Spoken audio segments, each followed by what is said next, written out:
Ya, pemirsa, kembali lagi di program Hot Ekonomi. Masih bersama kami di studio ada peneliti senior Departemen Ekonomi CSIS, ada Mas Fajar Irawan. Dan sudah tersambung bersama kami melalui telekonferensi, ada tim ahli Menko Perekonomian yang juga sekaligus Wakil Ketua Umum Kadin dan Apindo, ada Pak Sani Iskandar. Saya sapa langsung aja Pak Sani. Kita tahu bahwa sudah ada komite yang baru, sudah ada harapan baru tentunya bagaimana menghadapi pandemi ini, dan Pak Budi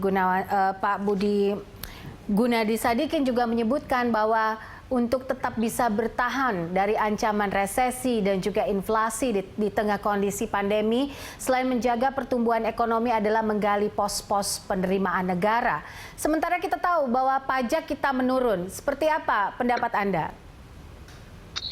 Ya, jadi memang penerimaan negara terbesar kan memang dari pajak ya, dan memang untuk urusan pajak ini memang nggak bisa lepas daripada kegiatan daripada operasional dunia usaha itu sendiri.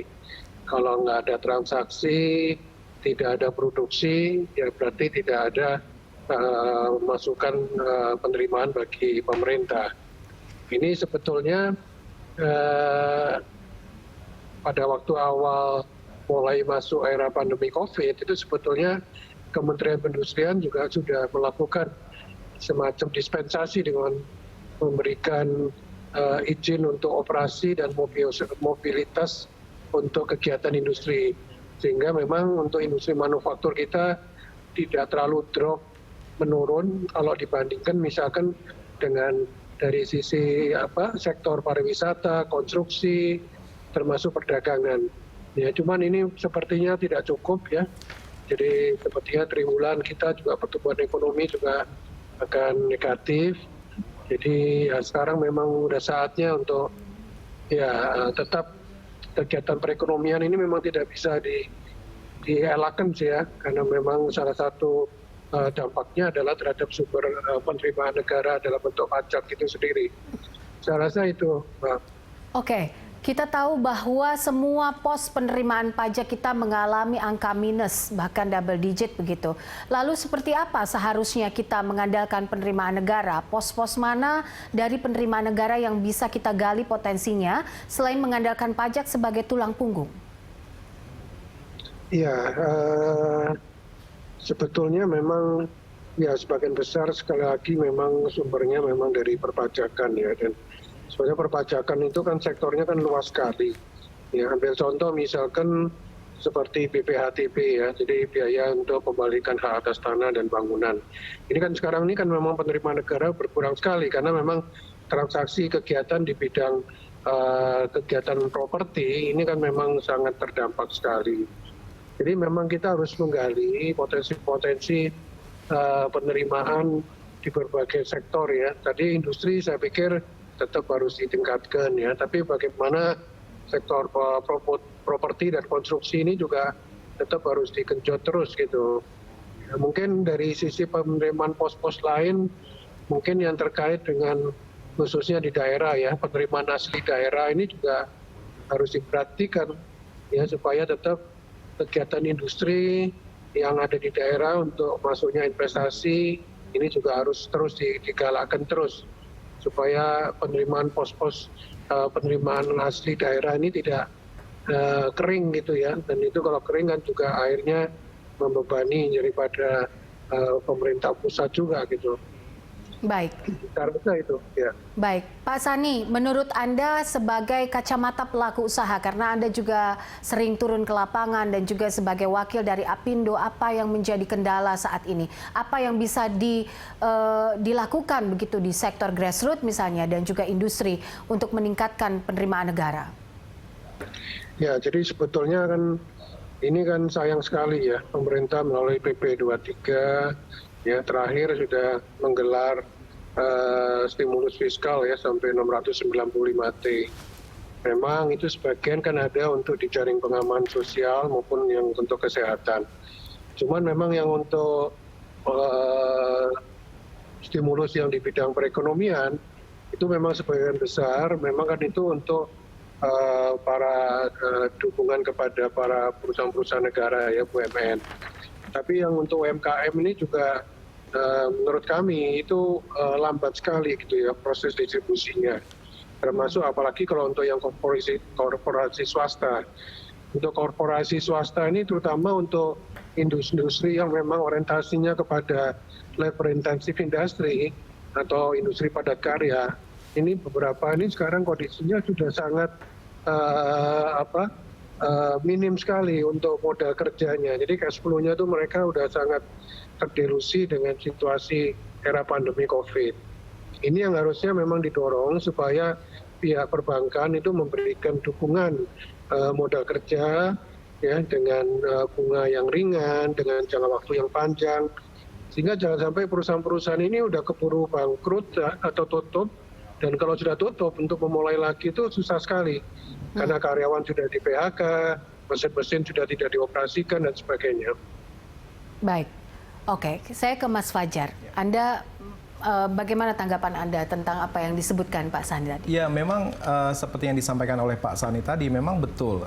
Kita tidak bisa juga mendorong hanya dari sisi dunia usaha gitu ya, dari sisi supply-nya saja.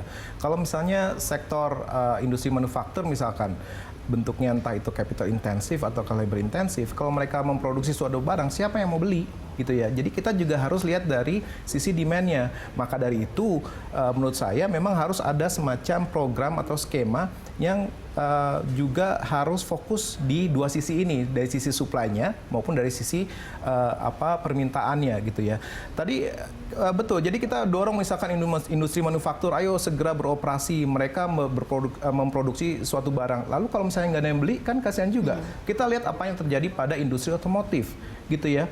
Produksinya cukup stabil, stagnan di angka 1 jutaan atau 1,5 juta unit per bulan. Tapi jatuh sekali di bulan April dan Mei hanya ribuan, dan itu drop hampir hanya 10% dari biasanya month on month atau secara bulanan. Jadi itu realitanya yang ada di lapangan. Maka dari itu menurut saya sisi supply-nya juga perlu didorong, ya entah itu bentuknya tadi, bentuknya relaksasi pajak gitu ya, entah insentif lainnya gitu ya, dan juga dari sisi demand-nya gitu, dari sisi permintaannya. Jadi sebenarnya kan kita berusaha gimana caranya daya beli ini bisa terjaga. Kalau misalnya daya belinya terjaga, masyarakat bisa melakukan transaksi atau melakukan konsumsi, apa yang diproduksi oleh dari sisi supply atau dari sisi dunia usaha atau UMKM, ya itu bisa terbeli, bisa terserap. Jadi ada semacam dua arah gitu, ada two way, perspektifnya harus diperhatikan gitu, bukan hanya satu sisi saja. Baik, gitu. Oke. Pak Sani, ini kabarnya Anda baru saja mengunjungi kawasan industri begitu di Batam. Artinya kan sudah ada investor yang sudah mulai masuk. Apakah ini juga ada potensi investment untuk menggenjot di semester kedua? Ya, jadi sebetulnya memang tahun lalu sendiri ya, itu kemarin kita baru merilis satu data di mana setelah kita kumpulkan masuknya investasi industri ke dalam kawasan-kawasan yang ada di wilayah kita, itu dari 23 kawasan industri yang ada itu menerima kurang lebih 122 perusahaan dalam rangka penanaman modal asing, dan itu tersebar dari berbagai negara ya. Jadi dari negara China sendiri ada 23 perusahaan ya, kemudian ada dari Jepang, dari Korea dan sebagainya. Tahun ini pun sebetulnya nggak terlalu buruk juga ya, sampai bulan Juni ini sudah ada 55 perusahaan dalam rangka penanaman modal asing juga masuk. Ini belum termasuk yang PMDN ya. Jadi sebetulnya tetap ya, relokasi industri yang katanya itu tidak ada yang masuk ke Indonesia dan segala macam, itu terbukti sebetulnya tetap ada yang masuk. Ya, selama memang ya kita ini konsisten dengan ya segala macam kebijakan perekonomian kita inilah. Ya, ini yang sebetulnya yang terus didorong. Ini emang sayang sekali dengan RUU Cipta Kerjanya ini ya, Omnibus ini yang agak sedikit mundur. Karena itu salah satu cara juga untuk bisa memberikan kepastian hukum bagi para investor yang akan masuk ke Indonesia. Seperti itu. Baik, jadi ada kemungkinan bahwa sektor industri bisa memberikan potensi yang lebih begitu untuk semester 2 ini? Ya, harapannya demikian, dan ini saya lihat juga kelihatan mulai kegiatan industri ini juga sudah mulai terasa. Benar tadi yang dikatakan Pak Fajar, memang kita harus lihat dari dua sisi ya, demand and supply side-nya. Nah, kita ini masih beruntung, memang potensi market daripada domestic market kita ini kan memang cukup besar karena jumlah penduduk kita yang besar.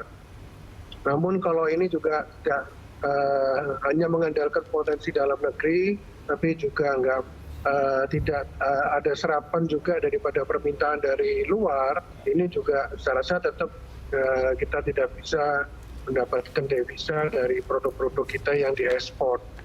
Jadi tetap saya rasa